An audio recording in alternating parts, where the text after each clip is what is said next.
সুপ্রিয় দর্শক, আপনি এনআইডি কার্ড সংশোধনের জন্য আবেদন করেছেন, কিন্তু ভুলক্রমে অ্যাপ্লিকেশন ফর্মটি ডাউনলোড করতে পারেননি অথবা ডাউনলোড অপশন খুঁজে পাননি।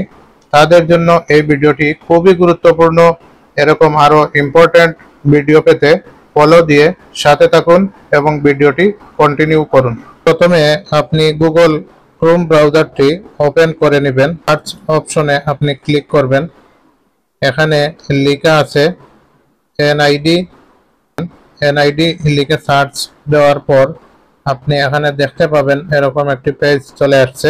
এই অপশনটিতে আপনি ক্লিক করার পর এই যে দেখতে পাচ্ছেন, আমি জুম করে দেখানোর চেষ্টা করছি, এনআইডি অনলাইন সার্ভিস। এই অপশনটিতে ক্লিক করার পর এরকম একটি পেজ চলে আসবে। এখানে ইউজার আইডি এবং পাসওয়ার্ড। ইউজার আইডি আপনার এনআইডি নাম্বারটি দিবেন এবং যে পাসওয়ার্ড দিয়ে আপনি অ্যাপ্লিকেশন করেছিলেন সেই পাসওয়ার্ডটি এখানে শো করবেন। ইউজার আইডি এবং পাসওয়ার্ড দেওয়ার পর আপনি লগ ইন করে নেবেন। তারপর দেখতে পাবেন এরকম একটি ইন্টারফেস দেখা যাচ্ছে। আপনার একটি অ্যাপ্লিকেশন পেন্ডিং এ রয়েছে।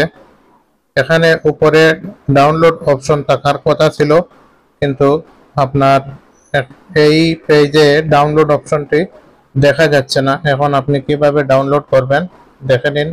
প্রিয় দর্শক, আপনি সার্চ অপশনে কম্পিউটার থেকে অথবা মোবাইল দিয়ে যে কোনোভাবেই আপনি ডাউনলোড করে নিতে পারবেন।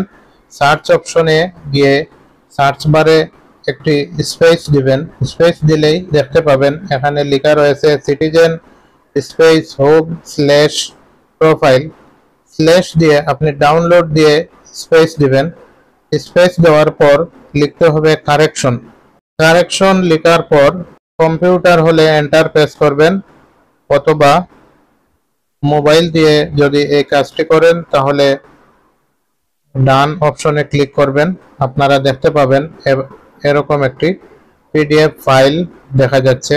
আপনি ডাউনলোড অপশনে ক্লিক করে ডাউনলোড করে নিতে পারেন সম্পূর্ণ অংশটি।